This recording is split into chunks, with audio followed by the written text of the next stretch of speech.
लो ये दोनों कनेक्शन बना दिए हैं। ये आपको नज़र आ रहे होंगे। ये रेड पॉजिटिव हो गई, ये वाइट। वैसे तो ब्लैक ब्लू लगानी चाहिए, ब्लैक जम ब्लू मेरे पास नहीं थी इसलिए मैंने वाइट ही लगा दी। ये मोटी तारें लगानी, ये 1.5 mm की है, ये 1 mm की मेरे पास थी। तो कम से कम 1 से 1.5 mm जरूर लगाएं, 1.5 mm बेटर है। तो ये अच्छी तरह कस देने। ये नट ये देख लो, ये मैंने यहाँ पेच लगा दिया क्योंकि ज़्यादा करंट फ्लो करता फिर सड़ता है। तो ये बन गया एक स्पॉट वेल्डिंग सेट। तो अब इसे टेस्ट करेंगे। तो टेस्ट कैसे करना है, जहाँ पॉजिटिव, जहाँ इसको पहले ना ये कैपेसिटर को चार्ज करेंगे, पॉजिटिव जहाँ नेगेटिव जहाँ लगा के 1 सेकंड के लिए लगाना जहाँ नॉब्स। लो देखो मैं करता हूँ चार्ज। पहले जहाँ नॉब्स लगा लें, ये मेरे पास है पेच में से तीखा करा लिया खराद वाली दुकान से। तो ये नॉब्स बन गए हैं, ये कॉपर के हैं। तो इसके इर्द गिर्द पहले लपेट देते हैं, फिर टेस्ट करेंगे। तो इसको 1 सेकंड के लिए लगाएंगे बस बस बस। अब जहाँ चेक कर लेते हैं पहले कि जहाँ ये चार्ज हुए हैं कि नहीं।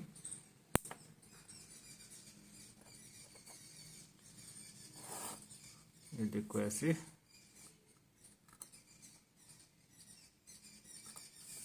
और थोड़ी देर के लिए लगा क्योंकि ये इसके में करंट कम है ना। तो एक बार फिर देखते हैं। जहाँ ऐसे पॉजिटिव को पॉजिटिव के साथ, ये 12 वोल्ट डीसी सप्लाई है, बैटरी एलिमिनेटर है।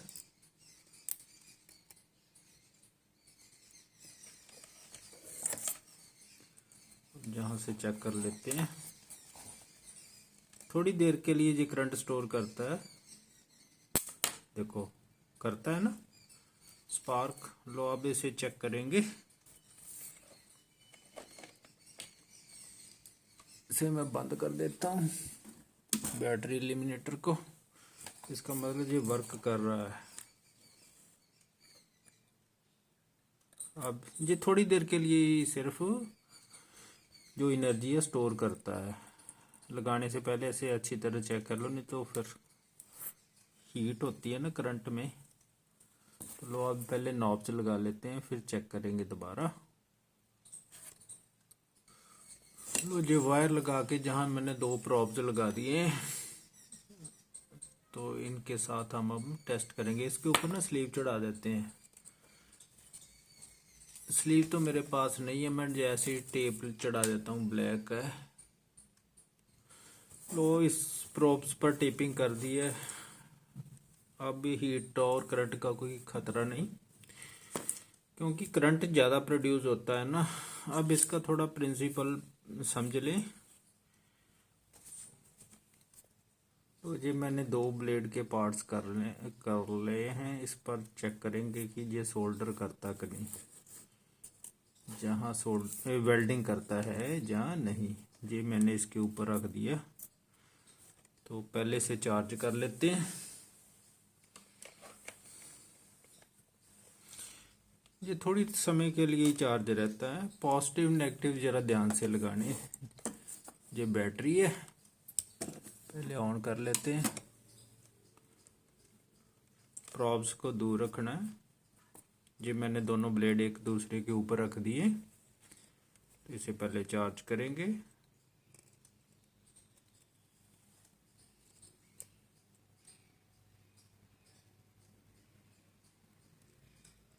दो चार्ज हो गया। अब चेक करते हैं कैसे लगाना, देखते हैं। ऐसे थोड़ा दबाना पड़ता है, ऐसे देखो। अब चेक करते हैं लगा कि नहीं। ये देखो,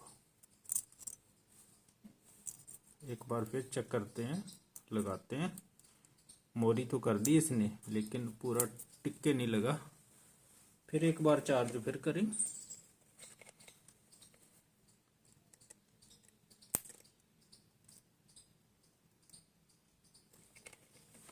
लो आप लगाते हैं, इसको पहले लगाना, एकदम उठा लेना। ये बस इतना ही चार्ज होता है, क्योंकि कम कैपेसिटर लगे हुए हैं ना। मोरी तो कर देता है लेकिन अभी पकड़ नहीं कर रहा। तो एक बार फिर चार्ज करते हैं और इसे लगा के देखते हैं।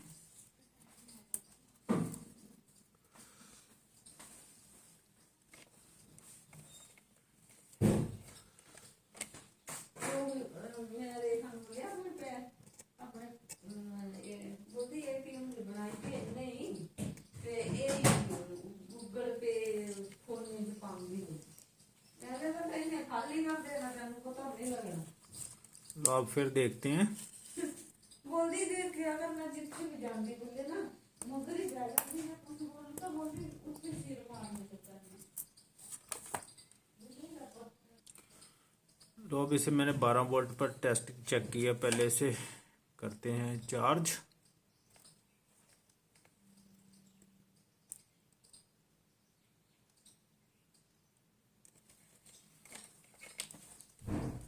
तो अब चेक करते हैं लगाता है कि नहीं।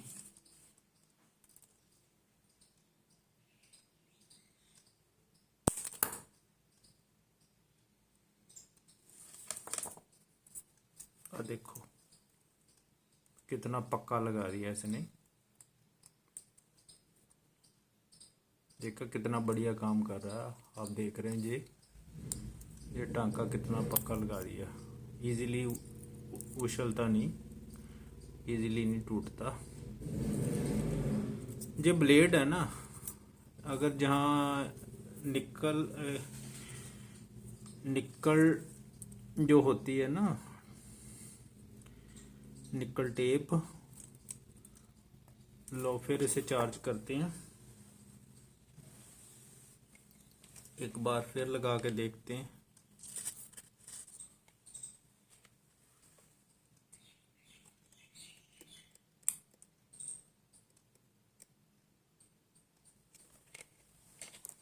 लो पहले इसको टाइटली ऐसे रखना,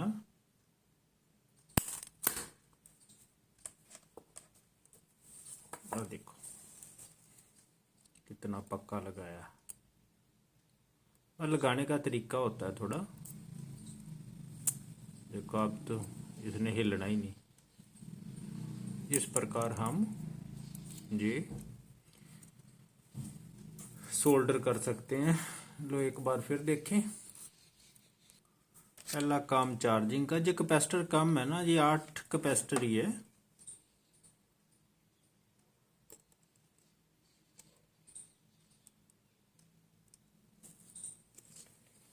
बस इतनी देरी लगाना, 1-2 सेकंड के लिए। पहले ये प्रॉब अच्छी तरह रखनी, इसको ना दूर नहीं रखना, ये ऐसे साथ में।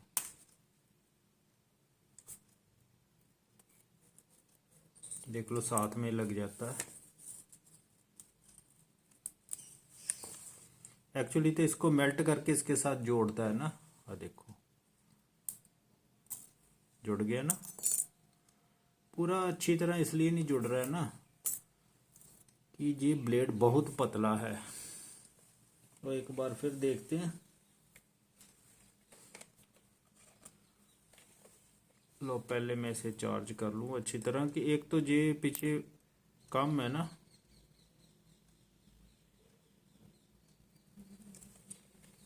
आप देखते हैं,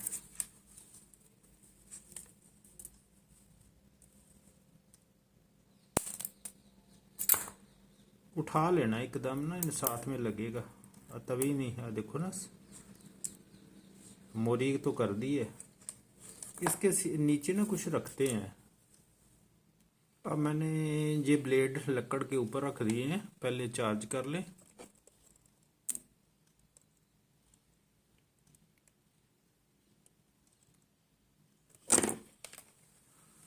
तो आप देखते हैं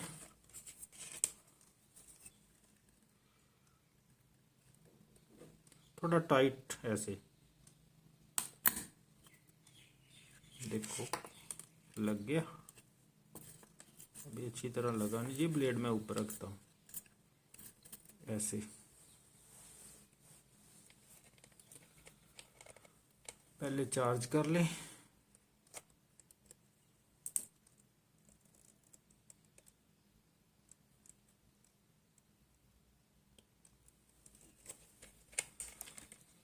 फ्लो आप लगाते हैं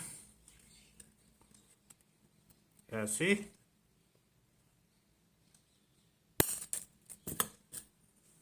देखो जुड़ गया, देखो कितना पक्का जुड़ गया।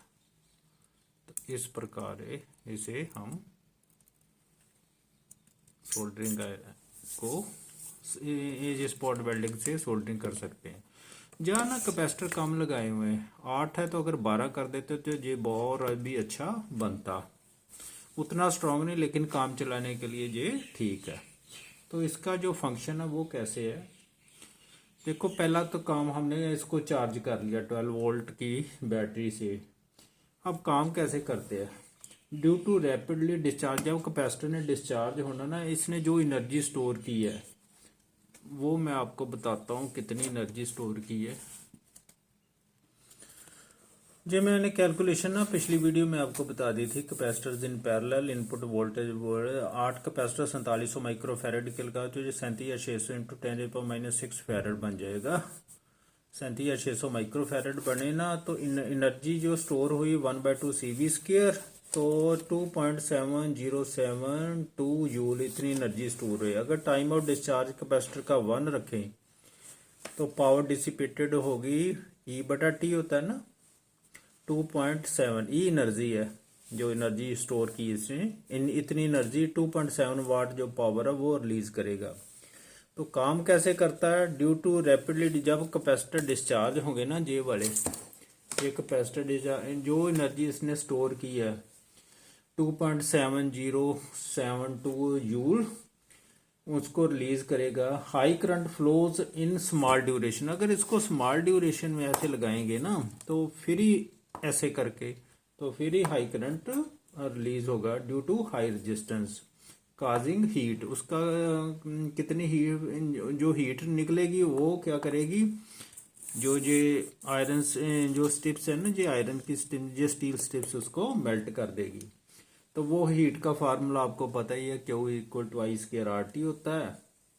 जितना ज़्यादा करंट उतनी और रेजिस्टेंस जितनी ज़्यादा होगी तो उतनी हीट ज़्यादा प्रोड्यूस होगी, उससे ये दोनों मेल्ट होके एक दूसरे के साथ फ्यूज कर जाएंगे, जुड़ जाएंगे। ये था इसका फंक्शन। मुझे उम्मीद है आपको अच्छी तरह समझ आ गई होगी। Thank you.